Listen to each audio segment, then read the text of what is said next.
രാമായ രാമചന്ദ്രായ രാമഭദ്രായ വേതസേ രഘുനാഥായ നാഥായ സീതായ പദൈ നമഃ. കൂജന്തം രാമ രാമേതി മധുരം മധുരാക്ഷരം ആരുഹ്യ കവിതാശാഖാം വന്ദേ വാൽമീകി കോകിലം. ജാനകീ ജീവനസ്മരണം ജയ ജയ രാമ രാമ. നമസ്കാരം. സനാതനധർമ്മ സംഹിതകൾ പങ്കുവയ്ക്കാനായുള്ള ചാനലായ നാദശ്രീയിലേക്ക് എല്ലാവർക്കും സ്വാഗതം. പ്രിയരെ, ചാനൽ സബ്സ്ക്രൈബ് ചെയ്യാനും ലൈക്ക് ചെയ്യാനും ഓർമ്മപ്പെടുത്തിക്കൊള്ളുന്നു. ശ്രീമദ് വാൽമീകി രാമായണത്തിൽ ഹനുമാൻ്റെ ആ ലങ്കാദർശനം ആണ് നമ്മൾ കണ്ടത്. ഒരു സർഗത്തിൽ അത് തീരുന്നില്ല.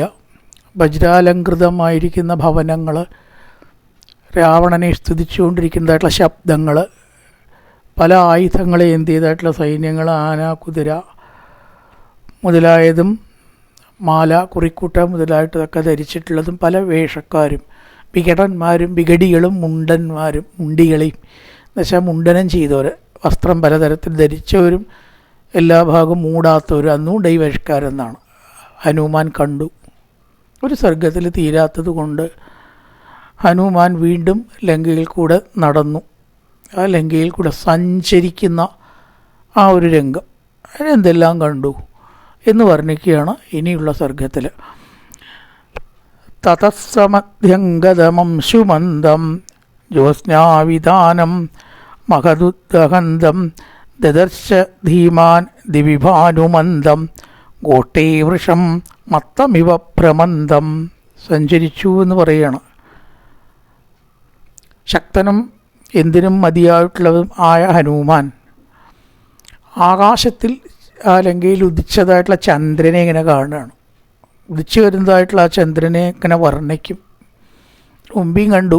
ചന്ദ്രൻ നിലാവിനാൽ അലങ്കരിക്കപ്പെട്ട ലങ്ക എന്ന് പറഞ്ഞുകൊണ്ടാണല്ലോ ലങ്കയെ കണ്ടു തന്നെ അവിടുന്ന് തുടങ്ങിയത്.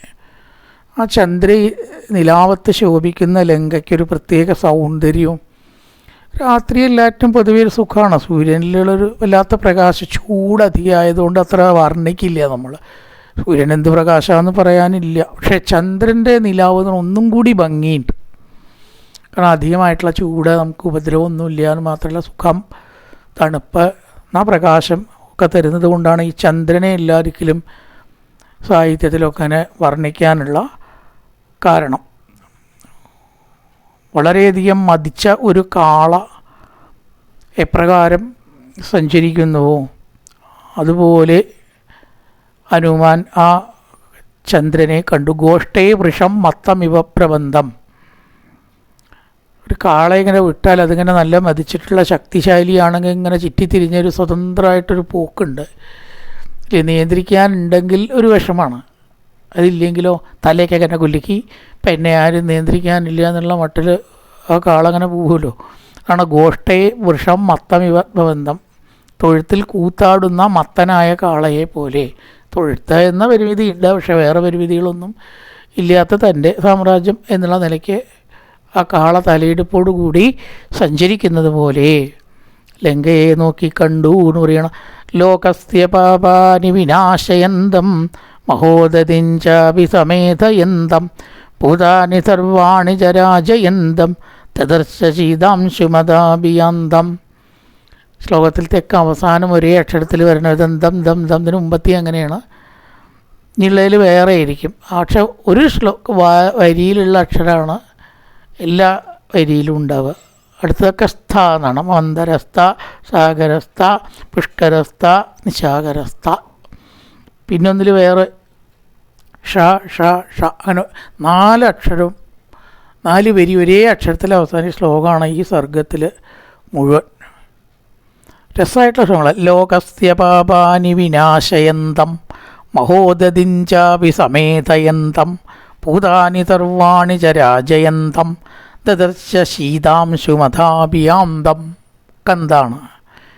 പാരിൻ്റെ ഭൂമിയുടെ പാപങ്ങളില്ലാണ്ടാക്കുന്നവനും പെരുങ്കടലിനെയും പെരുപ്പിക്കാനും കഴിവുള്ളതും എല്ലാ ഭൂതങ്ങളെയും ശോഭിപ്പിക്കുന്നവനും ആയ വാർത്തിങ്കൾ വാനിൽ ഉയർന്നു. ചന്ദ്രൻ എന്ന് പറഞ്ഞാൽ നിസ്സാരക്കാരനല്ല. ചന്ദ്രന് ചില പ്രത്യേകതകളൊക്കെ ഉണ്ട്, അറിയുമ്പോഴേ നമുക്കറിയുള്ളൂ. ഒന്നാമത് ഈ ഔഷധം എന്ന് പറയുന്നതിനൊക്കെ ഈ ശക്തി കൊടുക്കാൻ ചന്ദ്രന് ശക്തിയുണ്ട് എന്നാണ്. അല്ല, ഔഷധികളുടെ നേതാവായ ചന്ദ്രനെ ആയുർവേദ വൈദ്യന്മാർ ഭജിക്കുന്നു കാണാം. അല്ല, ഉപാസനാമൂർത്തിയാണ് ചന്ദ്രൻ. നിലാവത്ത് വെച്ചിട്ട് ചില ഗുളികകൾ ഉണക്കും, സൂര്യപ്രകാശത്തിൽ വെച്ചിട്ടല്ല ഉണക്കുക. അപ്പോൾ ഇതിൻ്റെ വീര്യം, സൂക്കട് മാറ്റാനുള്ള വീര്യം വളരെയധികം കൂടുന്ന പറയുക. അപ്പോൾ ചന്ദ്രൻ ചില സ്ഥാനങ്ങളൊക്കെ ഇവിടെ ഉണ്ട്. കാരണം പാരിൻ്റെ പാപങ്ങൾ പോക്കുന്നവനും ഒരു വിശേഷണം. ലോകസ്യ പാപാനി വിനാശയന്തം, പാപങ്ങളെ നശിപ്പിക്കുന്നതും ചന്ദ്രനെ നമ്മൾ നവഗ്രഹങ്ങളിൽ ഒരെണ്ണമായിട്ട് കണക്കാക്കപ്പെടുന്നു.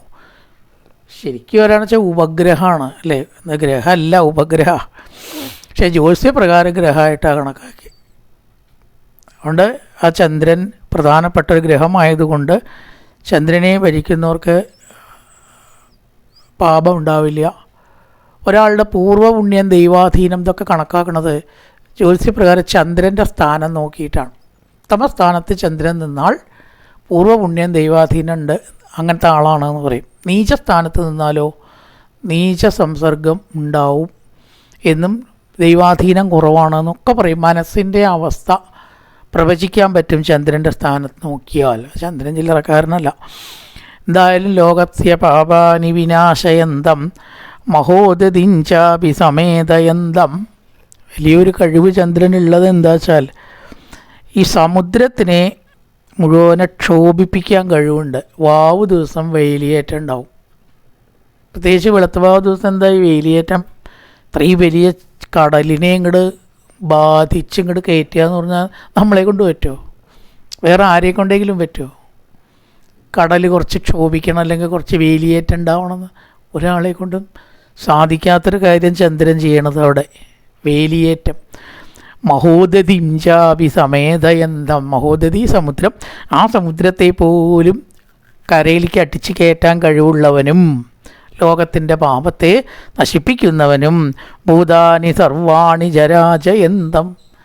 എല്ലാ പ്രപഞ്ചത്തിലത്തെ ഭൂതങ്ങളെ ശോഭിപ്പിക്കുന്നവനും. രാജയന്ത ശോഭിപ്പിക്കുക അല്ലേ. ചന്ദ്രനിലേക്ക് ഒക്കെ മങ്ങി കൂരിട്ട് ആർക്കെങ്കിലും ഇഷ്ടമുണ്ടോ?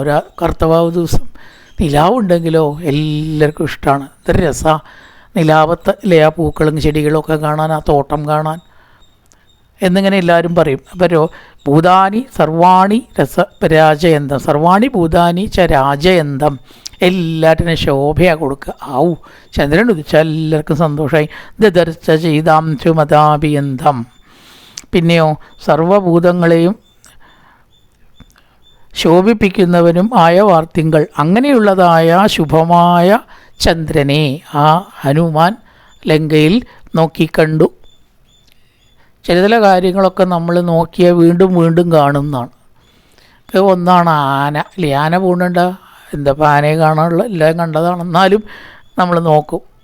ട്രെയിന് പോകണ കണ്ടാൽ എല്ലാവരും നോക്കും, വെറുതെ ഒന്ന് നോക്കുക, അതൊരു രസം. കുറേ വെട്ടികൾ ഇങ്ങനെ കൂട്ടിയിട്ട്. അതേപോലെ ഒന്നാണ് ഈ ചന്ദ്രൻ എന്നാണ്. നിലാവത്ത് ചന്ദ്രൻ അല്ലേ. അപ്പോൾ ആനത്ത് ചന്ദ്രൻ ഉദിച്ചാൽ അല്ലേ ഒന്നങ്ങനെ നോക്കാണ്ട് ആരും ഉണ്ടാവില്ല. സൂര്യനെ ഇപ്പോൾ ആരെങ്കിലും നോക്കുന്നുണ്ടോ? രാവിലെ പ്രാർത്ഥിക്കേണ്ടവർ നോക്കുന്നല്ലാണ്ട് അപ്പോൾ ചന്ദ്രൻ്റെ ഒരു പ്രത്യേകതയാണത്. എല്ലാവർക്കും സന്തോഷവും ആനന്ദവും ആകർഷണവും കൊടുക്കുന്നതാണ്. അപ്പോൾ ഉദിച്ച് പൊങ്ങുന്നതായിട്ടുള്ള ആ ചന്ദ്രൻ, എന്താ ലങ്കയിലത്തെ ചന്ദ്രനെ വർണ്ണിക്കാൻ കാരണമുണ്ട്. കാരണം ചുറ്റും സമുദ്രമാണ്. സമുദ്രമായതുകൊണ്ട് മരങ്ങളുണ്ടാവില്ല, സമുദ്രത്തിലെ മലകളും ഉണ്ടാവില്ല, പർവ്വതങ്ങളും ഉണ്ടാവില്ല, ഒന്നും ഉണ്ടാവില്ല. അപ്പോൾ ഈ ചന്ദ്രനെ നല്ലപോലെ തെളിഞ്ഞു കാണാം, തടസ്സങ്ങളൊന്നുമില്ലല്ലോ. അതുകൊണ്ടാണ് ഈ ചന്ദ്രനെ വർണ്ണിക്കാനുള്ളൊരു കാരണം കൂടി. പിന്നെയോ യാഭാതി ലക്ഷ്മിർ ഭുവിമന്ദരസ്താ തഥാ പ്രദോഷേഷു ച സാഗരസ്താ തദൈവ തോയേഷു ച പുഷ്കരസ്താ രജാജസ ചാരു നിശാകരസ്താ. എന്നപ്പോൾ ചന്ദ്രനെ അല്ല കേട്ടോ വർണ്ണിക്കണേ, കാവ്യത്തിൻ്റെ ഭംഗിയാണ് നമ്മൾ നോക്കണം ഇവിടെ. ചന്ദ്രനെ ഇപ്പോൾ അത്രയ്ക്കൊക്കെ ഇപ്പം ഇങ്ങോട്ട്, പക്ഷെ ആ ശ്ലോകങ്ങളുടെ ഒരു ഭംഗിയാണ് ഇവിടെ നമ്മൾ വായിക്കുന്ന കൂടിയും പറയും കൂടി ഉദ്ദേശിക്കുന്ന ആ ശ്ലോകങ്ങളുടെ ഭംഗി. യാഭാതി ലക്ഷ്മിർഭുവി മന്ദരസ്ഥ, മന്ദരപർവ്വതത്തിൽ ശോഭിക്കുന്നതായിട്ട് ലക്ഷ്മിയെ പോലെ. മഞ്ഞിൽ മന്ദരപർവ്വതത്തിൽ, ഭൂമിയിൽ മന്ദരപർവ്വതത്തിലത്തെ ലക്ഷ്മിയെ പോലെ. സന്ധ്യകളിൽ സാഗരത്തിൻ്റെ ശോഭ പോലെ. താമരയിലും കാണുന്ന, ജലത്തിലോ താമരയിൽ കാണുന്ന ഭംഗി. ജലത്തെ പറ്റി പറയാച്ച ഏറ്റവും നല്ല തടാകം ഏതാ? താമര ഉള്ള തടാകമാണ് എന്നാണ് പറയുക. താമരക്കുളം, അതിന് പ്രത്യേകതയുണ്ട്. വീടാണെച്ച മന്ദരം. സന്ധ്യകളിൽ സാഗരത്തിനും എങ്ങനെ ശോഭയുണ്ടാവുമോ അതേപോലെ ചില ഉപമകൾ ഉണ്ടായിരിക്കണു. നിഷ്ഠ, അത് തന്നെ വർണ്ണിക്കുന്ന ശ്ലോകങ്ങൾ വേറെയുണ്ട്. ഹംസോ യഥാ രാജത പഞ്ചരസ്ഥ, സിംഹോ യഥാ കന്ദരമന്ദരസ്ഥ, വീരോ യഥാ ഗർഭിത കുഞ്ചരസ്ഥ, ചന്ദ്രോപി ബഭ്രാജ തരംബരസ്ഥ. ഒക്കെ സ്ഥായിലാണ്. അവസാനാക്ഷരത്തിൽ വരുന്ന പ്രാസം, അതിനെന്തോ ഒരു പേരുണ്ട്, ഓർമ്മ വരുന്നില്ല. മറ്റ് ദ്വിതീയാക്ഷര പ്രാസമാണ് രണ്ടാമത്തെ ഒക്കെ. ഇതൊക്കെ ലാസ്റ്റിൽ അവസാനിക്കണ പ്രാസം. ഹംസോ യഥാ രാജത പഞ്ചരസ്ഥ, വെള്ളിക്കൂട്ടിൽ, സ്വർണ്ണക്കൂടായാലും ഒന്നും കൂടി കേമായില്ലേ, ഇവിടെ വെള്ളിക്കൂടാ പറഞ്ഞ. രാജത പഞ്ചരസ്ഥ, പഞ്ചരം കൂട്, വെള്ളി കൊണ്ടുണ്ടാക്കിയിട്ടുള്ളൊരു കൂട്ടിൽ ശോഭിക്കുന്ന ഹംസം, അരയന്നത്തെ പോലെയും. മന്ദരപർവ്വതത്തിൻ്റെ ഗുഹയിൽ ഗാംഭീര്യത്തോടുകൂടി ശോഭിക്കുന്ന സിംഹത്തിനെ പോലെയും. സിംഹോ യഥാ കന്ദരമന്ദരസ്ഥ, മന്ദരം എന്ന് പറഞ്ഞാൽ മന്ദരപർവ്വതം, കന്ദരം എന്ന് പറഞ്ഞാൽ ഗുഹ. മന്ദരപർവ്വതത്തിലെ ഗുഹയിൽ ശോഭിക്കുന്ന സിംഹത്തിനെ പോലെയും. വീരോ യഥാ ഗർഭിത കുഞ്ചരസ്ഥ, ഈ ചില കേമന്മാരുണ്ട്, യാനയുടെ പുറത്ത് കയറിയിരിക്കുക, എങ്ങൾക്ക് എന്നെ കഴിയൂ എന്ന പോക്കൊക്കെ നാട്യത്തിലൊരിരുത്തം കണ്ടില്ലേ. ഇങ്ങനെയൊക്കെ കയറാൻ നിങ്ങളെ കൊണ്ട് പറ്റുമോ? വീരന്മാർ, ധൈര്യമൊക്കെ വേണം അല്ലേ. ആനയുടെ പുറത്ത് കയറുക എന്ന് പറഞ്ഞാൽ ഭീരുക്കൾക്ക് യോജിച്ചതല്ല. അപ്പോൾ അവരുടെ ആ ഒരു ഇരുത്തം എത്രമാത്രം തെല്ലൊരു അഹങ്കാരത്തോട് കൂടിയിട്ട് കണ്ടോ. ഈ ഇരുത്തം ഇതിനൊക്കെയാണ് പഠിക്കേണ്ടത് എന്നുള്ള ഭാവത്തിൽ ആനപ്പുറത്ത് കയറിയിട്ടൊരു വീരന്മാർ ഇരിക്കുന്നത് എങ്ങനെയോ അതേപോലെ പറയണം. വീരോ യഥാ ഗർഭിത കുഞ്ചരസ്ഥ, കുഞ്ചരം ആന, ആനയുടെ പുറത്ത് കയറിയിട്ടുള്ളതായിട്ടുള്ള ആ ഗാംഭീര്യത്തോട് കൂടിയിട്ടുള്ള ഇരുത്തം പോലെയും. ചന്ദ്രോപി ബഭ്രാജ തദാംബരസ്ഥ, അമ്പരം ആകാശം, ആകാശത്തിൽ ആ ചന്ദ്രൻ ഉദിച്ചങ്ങനെ ഉയർന്നു. ഓരോ സ്റ്റെപ്പ് ഇങ്ങനെ ഉദിച്ച് ഉയരുമ്പോഴും ചന്ദ്രൻ ആ ഒരു ഗാംഭീര്യം ഉണ്ടാവും. അതിനെ വർണ്ണിക്കുകയാണ്. കാവ്യാലങ്കാരത്തിനാണ് ഇവിടെ പ്രാധാന്യം. ചന്ദ്രൻ ഉദിച്ചു ഒറ്റ പ്രാവശ്യം പറഞ്ഞാൽ മതി പോരെ. ഇപ്പോൾ ഇവിടെ പറയുകയാണ്, സ്ഥിത കകുമാൻ ഇവ തീക്ഷ്ണ ശൃംഗോ മഹാചലശ്വേത ഇവോച്ച ശൃംഗ. ഇവിടെയൊക്കെ ഗായിലാട്ടോ അവസാനിക്കണ ഈ ശ്ലോകം. അടുത്ത് ഹസ്തീവ ജാംബൂ നദബദ്ധ ശൃംഗോ വിഭാതി ചന്ദ്ര പരിപൂർണ ശൃംഗ. എങ്ങനെയൊക്കെയാണ് ഗ എന്നുള്ളതിൽ അവതരിച്ച് കൊണ്ടുവന്നിരിക്കുന്നത്? കൂർത്ത കൊമ്പുകളുള്ള കാളയെപ്പോലും പോലെ എന്നാണ്. കൂർത്ത കൊമ്പുള്ള കാള, ആ കൊമ്പുകളിലൊക്കെ സ്വർണം കെട്ടിയ ആനയെ പോലെ എന്നാണ്. പൊതുവേ ആനക്കൊമ്പ് എന്ന് പറഞ്ഞാൽ തന്നെ വിശിഷ്ടം, ആന എന്ന് പറഞ്ഞാൽ തന്നെ വിശിഷ്ടം, കൊമ്പ് എന്ന് പറഞ്ഞാൽ വിശിഷ്ടം. ലേശം ഒന്ന് സ്വർണം കൊണ്ടും കൂടി കെട്ടിയാലോ കുറേയും കൂടി ഏമായി. സ്വർണ്ണ കൊമ്പൊക്കെ കെട്ടിയിട്ട് നിൽക്കണം ആന കണ്ടോ എന്നാ പറയുക. അപ്പം അതേപോലെയും പിന്നെയോ കാള ഈ പറഞ്ഞ പോലെ നമ്മളിങ്ങനെ നോക്കി നിൽക്കണം. വലിപ്പത്തിൽ ആരോഗ്യമുള്ള അല്ലേ, ശോഷിക്കാത്ത സുഖമായിട്ട് ഭക്ഷണമൊക്കെ കൊടുത്ത് നോക്കി നിൽക്കണം. ആ കാളയുടെ ആ കണ്ണും ആ ഭാവവും നമുക്കിങ്ങനെ നോക്കി നിൽക്കാൻ തോന്നും. അല്ലേ ഉപദ്രവകാരികളൊന്നും അല്ല പൊതുവേ അവർ. കാളകൾ പൊതുവേ വിട്ടാൽ അവർ പ്രശ്നം ഉണ്ടാക്കുള്ളൂ അല്ലേ. ഇപ്പോൾ ഈ വണ്ടിയിലൊക്കെ കൂട്ടിക്കെട്ടിയ കാള ഒന്നും ചെയ്യാൻ കഴിയില്ല ആരെയും. അപ്പോൾ ശാന്തമായിട്ട് ആ കണ്ണൊക്കെ ഭംഗിയിൽ ഇങ്ങനെ കാണിച്ചിങ്ങനെ നിൽക്കുന്നത് കണ്ടാൽ ഒരു കാഴ്ചയാണ് ചിലർക്ക്. വലിപ്പമുള്ള കാള കാരണം കൂർത്ത കൊമ്പുകളുള്ള കാളയെപ്പോലെയും കൊമ്പുകളിൽ സ്വർണം കെട്ടിയ ആനയെപ്പോലെയും മഹാചലശ്വേത ഇവോച്ച ശൃംഗ ഉയർന്ന കൊടുമുടികൾ ഉള്ളതായ പർവ്വതം പോലെയും. സാധാരണ മലയ്ക്കും പർവ്വതത്തിനും പത്ര സ്ഥാനമൊന്നുമില്ല. ഹിമാലയം എന്ന് കേട്ടാൽ എന്താ, കൊടുമുടികളൊക്കെ ഇങ്ങനെ തലയെടുപ്പോട് കൂടിയിട്ട് നിൽക്കുന്നത്. അതാണ് ഇവിടെ പറഞ്ഞത്. ഹസ്തീവ ജാംബൂ നദബദ്ധ ശൃംഗോ സ്ഥിതക്കകുത്മാൻ ഇവ തീഷ്ണ ശൃംഗോ. ശൃംഗം എന്ന് പറഞ്ഞാൽ കൊടുമുടി. കൊടുമുടി അതാണ് കൊകുത്മാൻ എന്ന് പറഞ്ഞാൽ വലിയ പർവ്വതം. കൊടുമുടികളുള്ള പർവ്വതം പോലെയും ഉയരത്തിൽ കാണുന്നതായിട്ടുള്ള അതുപോലെയും തീക്ഷ്ണശൃംഗോ കഗുത്മാൻ എന്ന് പറഞ്ഞാൽ കാള ഉയർന്ന തലയെടുപ്പോടു കൂടി കൊമ്പുകളോട് കൂടിയിട്ടുള്ള കാളശൃംഗം കൊമ്പ്.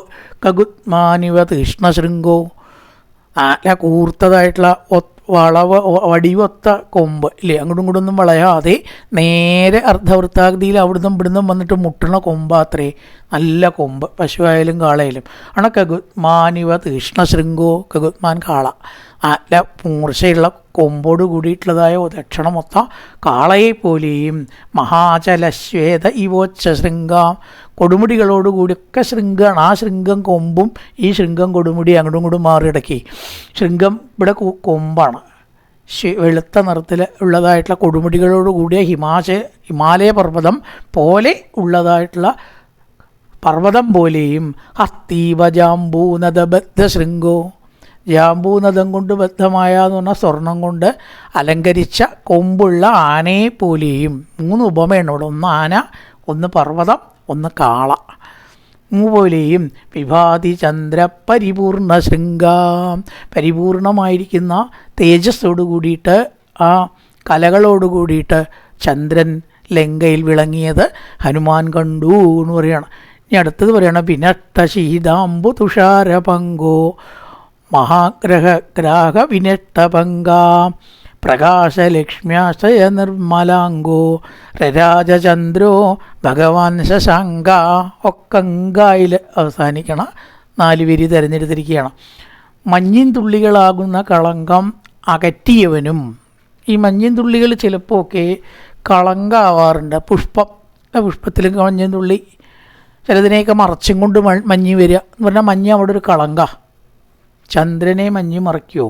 ഒരിക്കലുമില്ല. അപ്പോൾ മഞ്ഞിൻ തുള്ളികളാകുന്ന കളങ്കം ഇല്ലാത്തവനും എന്ന് പറഞ്ഞിരിക്കണം. എന്നാലോ വേറൊരു തരത്തിലുള്ള കളങ്കം ഉണ്ട്. എങ്ങനെയാണ്? ചന്ദ്രനിൽ ചെറുതായിട്ട് ചില നിഴലുകൾ ഉണ്ടാവും ഇല്ലേ, മാന് ചാടണ പോലെയൊക്കെ കാണുമെന്ന് പറയും ചിലർ. ഇവിടുന്നാട് നോക്കിയാൽ അതവിടുത്തെ മലകളുടെ നിഴലാണെന്നാണ് പറയണത്. അപ്പം അതേപോലത്തേതായിട്ടുള്ള കളങ്കത്തോട് കൂടിയവനും മഞ്ഞിൻ തുള്ളികളെ പോലെയുള്ള കളങ്കങ്ങൾ ഇല്ലാത്തവനും സൂര്യരശ്മികളോടുള്ള ചേർച്ചയാൽ ഒട്ടും തന്നെ മങ്ങലില്ലാത്തതും. ചിലതൊക്കെ പരസ്പര വിരുദ്ധ. മങ്ങലില്ലാത്തതും കളങ്കമുള്ളതും കളങ്കമില്ലാത്തതും ആയ ചന്ദ്രനെ ഹനുമാൻ നോക്കി കണ്ടു. പിനട്ട ശീതാംബു തുഷാരപങ്കോ. തുഷാരം മഞ്ഞ് വിനഷ്ടമായത്, ഇല്ലാത്തത്. വിനഷ്ടം നെഗറ്റീവാണ്.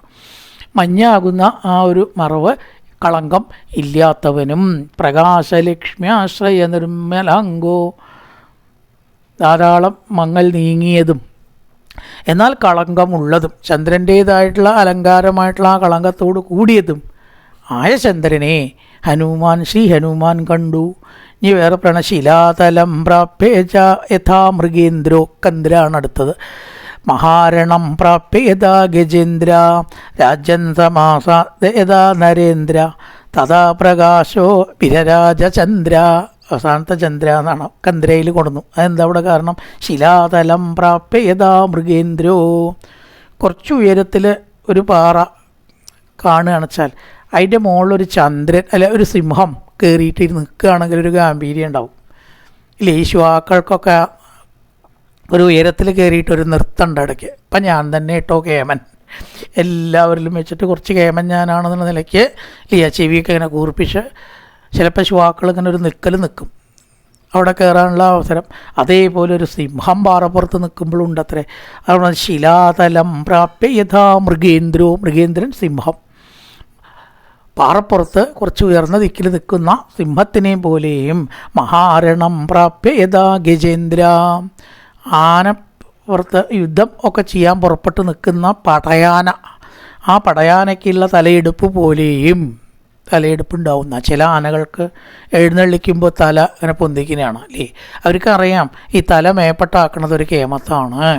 ഏറ്റവും കൂടുതൽ തലയെടുപ്പുള്ള ആനയാണ് ആൾക്കാർക്ക് ബഹുമാനം എന്നും പറഞ്ഞിട്ട് ഇങ്ങനെ പൊന്തിക്കുമ്പോൾ വീഡിയോ ഇടയ്ക്ക് മുകളിലുള്ള ആൾ വീഴുമെന്നൊക്കെ കണ്ടിട്ടേ ചിലപ്പോൾ അങ്ങനെ ആക്കി തീർക്കും ചെയ്യും പാപ്പാന്മാർ അല്ലേ. അപ്പോൾ തലയെടുപ്പോട് കൂടിയിട്ടുള്ള ഗജേന്ദ്രൻ പടക്കി പുറപ്പെടുമ്പോഴും ആന അങ്ങനെ ചെയ്യാറുണ്ടെന്നാണ്.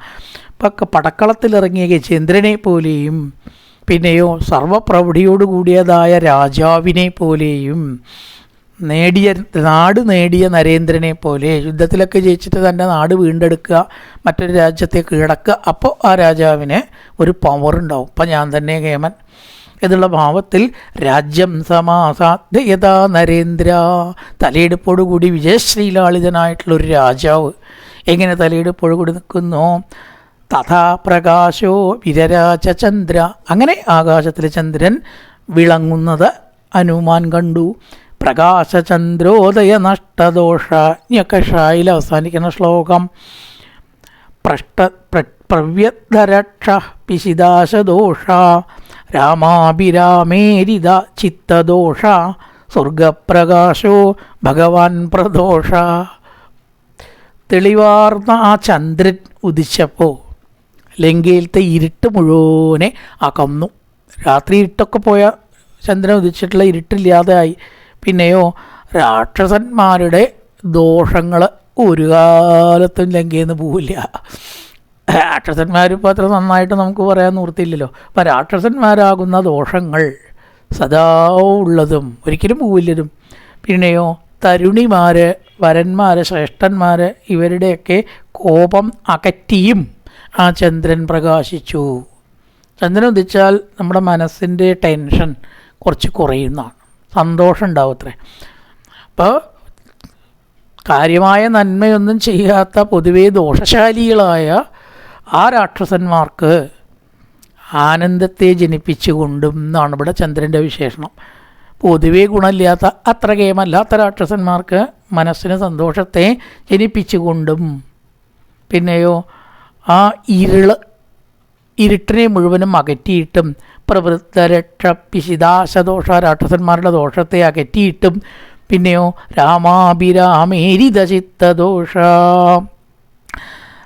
രാമ അവിടെ വിശദീകരിച്ച് ദീർഘട്ട് പറഞ്ഞ സ്ത്രീകൾ എന്നൊരർത്ഥമുണ്ട്. രാമാതിരാമേരിത ചിത്തദോഷ, തരുണിമാരുടെയും വരന്മാരുടെയും കോപം അകറ്റിയതും. രാമ എന്ന് പറഞ്ഞാൽ അങ്ങനെ അർത്ഥമുണ്ട് കേട്ടോ. രാമ എന്ന് പറഞ്ഞാൽ സ്ത്രീകളെന്നാണ്. അവരുടെ ചിത്തത്തിൻ്റെ ദോഷത്തെ അകറ്റിയും. സ്വർഗപ്രകാശോ ഭഗവാൻ പ്രദോഷ, പ്രദോഷം സന്ധ്യ എന്നാണ് ഇവിടെ. ആ പ്രദോഷ സന്ധ്യ ചന്ദ്രനെ കൊണ്ട് പ്രകാശിച്ചു. കുറേ ശ്ലോകം ഉണ്ട് കേട്ടോ. ഇതൊക്കെയാണ് പറയാമെന്ന് വെച്ചാൽ കുറേ വരും. തന്ത്രീസന പറയുന്ന സുഖമാണ് കേൾക്കാൻ, അതുകൊണ്ട് നമ്മൾ പറയണമെന്നേ ഉള്ളൂ. എന്താ ഓടിപ്പോയി കാര്യമൊന്നുമില്ലല്ലോ. തന്ത്രീസന കർണസുഖ പ്രവൃത്ത സ്വപന്തി നാര്യ പതിഭി സുവൃത്ത നക്തം ജരാചാഭി തഥ പ്രവൃത്ത വികർത്തും അത്യത്ഭുത രൗദ്രവൃത്ത. ഇതൊക്കെയാണ് ആധ്യാത്മരാമായണത്തിൽ നമുക്ക് കാണാൻ കിട്ടാത്തത്. ഇങ്ങനത്തെ വർണ്ണനകളൊന്നും അധ്യാത്മരാമായണത്തിൽ അതിലുള്ള ചിലത് ഇതിലും ഇല്ല കേട്ടോ. ഞാൻ പറയാനുണ്ടോ. അപ്പം നല്ല സ്ഥിതികളൊക്കെ അതിൻ്റെ ഒരു രത്നം പോലെ അതിൻ്റെ അസറ്റാണ്. ഇവിടെയോ ചന്ദ്രൻ. അപ്പോൾ മനോഹരമായിട്ടുള്ള ഈ വക വർണ്ണനകൾ ഇത്രയൊന്നും നമുക്ക് അവിടെ കാണാൻ പറ്റില്ല. അപ്പോൾ രണ്ടിനും മഹത്വമുണ്ട്.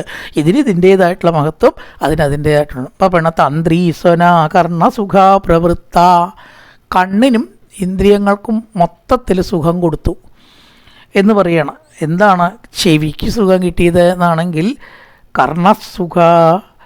ഇവിടെ തന്ത്രീസ്വന വീണാനാദങ്ങൾ, വീണാടക്ക മൃദംഗം മുതലായ വാദ്യങ്ങളൊക്കെ ഉണ്ട് അല്ലെങ്കിൽ. അപ്പോൾ ആ വീണയുടെ നാദം കൊണ്ട് ചെവി കുളിർത്തതും. സ്വപന്തിനാര്യ പതിവിസ്തു വൃത്ത, ഇവിടെ പറയണ സുചരിതകളായ നല്ല സ്വഭാവമുള്ള സ്ത്രീകൾ പതികളോടുകൂടി ഉറങ്ങുന്നു. രാത്രിയായി ഉണ്ടാവണം, രാത്രിയാണ്ട് ഉറങ്ങുന്നതായ സ്വപതികളോടുകൂടി ഉറങ്ങുന്ന നാരിമാർ അവരെ കണ്ടു. അത്ഭുതകരമായിട്ടുള്ള രൗദ്രകർമ്മങ്ങൾ ചെയ്യുന്ന അരക്കന്മാർ, എന്തൊക്കെയോ ദുഷ്ടതരങ്ങളും ചിലരെ കൊല്ലാനും അങ്ങനെയൊക്കെ ഉണ്ടാവുമല്ലോ, ചിലരെ ശിക്ഷിക്കുക. അപ്പം അതിനായിട്ട് ഒരുങ്ങുന്ന തയ്യാറെടുക്കുന്ന രാക്ഷസന്മാരെയും ഹനുമാൻ കണ്ടു. ചന്ദ്രനിലാവത്ത് കണ്ട കാര്യങ്ങളാണ്. വീണയുടെ മനോഹരമായിട്ടുള്ള നാദം, കുട്ടികളെ ഉറക്കുക, ചില ഉറങ്ങുന്നതായിട്ടുള്ള ശബ്ദം, പതിയോടുകൂടിയിട്ട് ഉറങ്ങുന്നതായിട്ടുള്ള രാക്ഷസന്മാർ ഗംഭീര ക്രൂരകർമ്മങ്ങൾക്ക് ഒരുങ്ങുന്നതും നിലാവിൽ ആര് കണ്ടു? ഹനുമാൻ കണ്ടു. മത്തപ്രമത്താനി തമാകുലാനി രഥാശഭദ്രാസനസങ്കുലാനി വീരച്യാപാപിതമാകുലാനി ദദർശധീമാൻ സകപിക്കുലാനി. പിന്നെ വാനരം കണ്ടത് എന്താണെന്ന് ചോദിച്ചാൽ തേരുകൾ, കുതിരകൾ, സിംഹാസനങ്ങൾ എല്ലാം നിറഞ്ഞ ഗംഭീര ഭവനങ്ങൾ. ചില വീട്ടിൽ തേരുണ്ട്, അന്നത്തെ പോലെ കാറും ടാറ്റാ സുമോ ഒന്നും നിർത്താൻ പറ്റില്ലല്ലോ. തേര്, ആന, കുതിര ഇതൊക്കെയാണ് അത്രയും പണ്ട് വാഹനത്തിന് പകരം കാറിൽ അതുണ്ടെങ്കിൽ ശ്രേഷ്ഠമായിട്ടുള്ള വീടാണ്. തേരൊക്കെ ഉണ്ടവർക്ക്, അല്ലെ കുതിരയ്ക്ക് ഉണ്ടവർക്ക് എന്ന് പറഞ്ഞാൽ എന്നാൽ അതേ ഉള്ളൂ. അപ്പോൾ അത്തരത്തിലുള്ളതായ തേരുകൾ, കുതിരകൾ, സിംഹാസനങ്ങൾ, ഇന്നത്തെ പോലത്തെ സെറ്റി എന്ന് വേണമെച്ചാൽ പറയാം, കൈയൊക്കെ ഇരുന്ന ഗംഭീരമായിട്ട് സെറ്റി പോലെയല്ല, ഇതിനേക്കാൾ കേമാണ് സിംഹാസനം. അതൊക്കെ വലിയ വലിയ വീട്ടുകളിലുണ്ടാവും, കാര്യമായിട്ടുള്ള കാരണവർക്ക് ഇരിക്കാൻ. അത്തരത്തിലുള്ളതായ ആ ഭവനങ്ങൾ, ധാരാളം ഭവനങ്ങൾ ഹനുമാൻ കണ്ടു എന്ന് പറയുകയാണ്. ഇങ്ങനെ അനവധി അനവധി അനവധി കാഴ്ചകളാണ് കണ്ടിരിക്കുന്നത്. ഇനി അങ്ങനത്തെ കുറേ ശ്ലോകങ്ങളുണ്ട് കേട്ടോ, ഒരേ അക്ഷരത്തിൽ അവസാനിക്കുന്നത്. അതൊക്കെ കണ്ടുകൊണ്ടങ്ങനെ പോയി. പത്നികൾ ഭർത്താക്കന്മാരോട് കൂടി ക്രീഡിക്കുന്നതും, അതുപോലെ പലതരത്തിലുള്ള സംസാരങ്ങൾ, ദേഷ്യപ്പെട്ട് സംസാരിക്കുന്നു ചിലർ, സുഖമായിട്ട് സന്തോഷമായിട്ട് സംസാരിക്കുന്നു ചിലർ, ഉറങ്ങണു ചിലർ. അതുപോലെ ആനകളുടെ അലറൽ ചില സ്ഥലത്തു നിന്ന് അങ്ങനെ കേൾക്കണു. അതുപോലെ തന്നെ ഈശ്വരവിശ്വാസമുള്ളവർ, അവരുടേതായ വിശ്വാസമാണ്. അഥർവവേദ പ്രകാരം ചില മൂർത്തി സേവ അതൊക്കെ ഉള്ളവരുടെ മന്ത്രജപം, ശബ്ദങ്ങൾ, ധാരാളം കുറിക്കൂട്ടണിഞ്ഞതായിട്ടുള്ള സുന്ദരിമാർ. ഞാൻ ഒന്നിങ്ങനെ സ്പീഡാക്കണല്ലോ, കുറേ ഉണ്ടാവി. അങ്ങനെ കണ്ടു. പലതരത്തിലുള്ള വിരൂപകളെയും കണ്ടു, നല്ല രൂപമുള്ളവരെയും കണ്ടു എന്ന് പറയണ വിശുദ്ധകളുണ്ട് അതിൽ. പിന്നെയോ കുറേശ്ശെ സേവിക്കണം, കുറേശ്ശല്ല നല്ലോണം സേവിക്കുക, അവസരം കിട്ടിയാൽ സേവിക്കുക. അങ്ങനെയുള്ള സുന്ദരിമാരുണ്ട്. സുന്ദരിമാരല്ലാത്തൊരു സുന്ദരി ഞാനും സുന്ദരൻ നീയും എന്നൊക്കെ പറയണ പോലെ പാനാസക്തിയുള്ളവരും അത്യാവശ്യം സേവിക്കുന്നവരുമായിട്ടുള്ളവരെ ഹനുമാൻ കണ്ടു. ഇങ്ങനെ ഒരു പതികളാൽ പുണരപ്പെട്ടതായിട്ടുള്ള സ്ത്രീകൾ, ഉടൽ കുറച്ച് മൂടിയവരെ, ഉടൽ കുറച്ച് മൂടാത്തവരെ, അതുപോലെ തന്നെ കാമിനീകാമുകന്മാർ, പരസ്പരം സ്നേഹിക്കുന്ന സ്ത്രീപുരുഷന്മാർ എല്ലാം ആ ചന്ദ്രൻ്റെ പ്രകാശത്തിൽ കണ്ടു. അവർ ധരിച്ചിരിക്കുന്ന വനമാലകൾ, വദനത്തിൻ്റെ കൂട്ടമെല്ലാം മുഖത്ത് അണിഞ്ഞിട്ടുള്ളതായിട്ടുള്ള ആഭരണങ്ങൾ, കഴുത്തിലണിഞ്ഞ മാലകൾ, ഇതെല്ലാം അലങ്കാരങ്ങൾ കണ്ടു. എന്ത് കണ്ടില്ല? ഇതുവരെയൊക്കെ കണ്ടതാ പറഞ്ഞ സീതയെ മാത്രം കണ്ടില്ല. നത്തേവ സീതാം പരമാഭിജാതാം പതിസ്ഥിതേ രാജകുലേ പ്രജാതാം.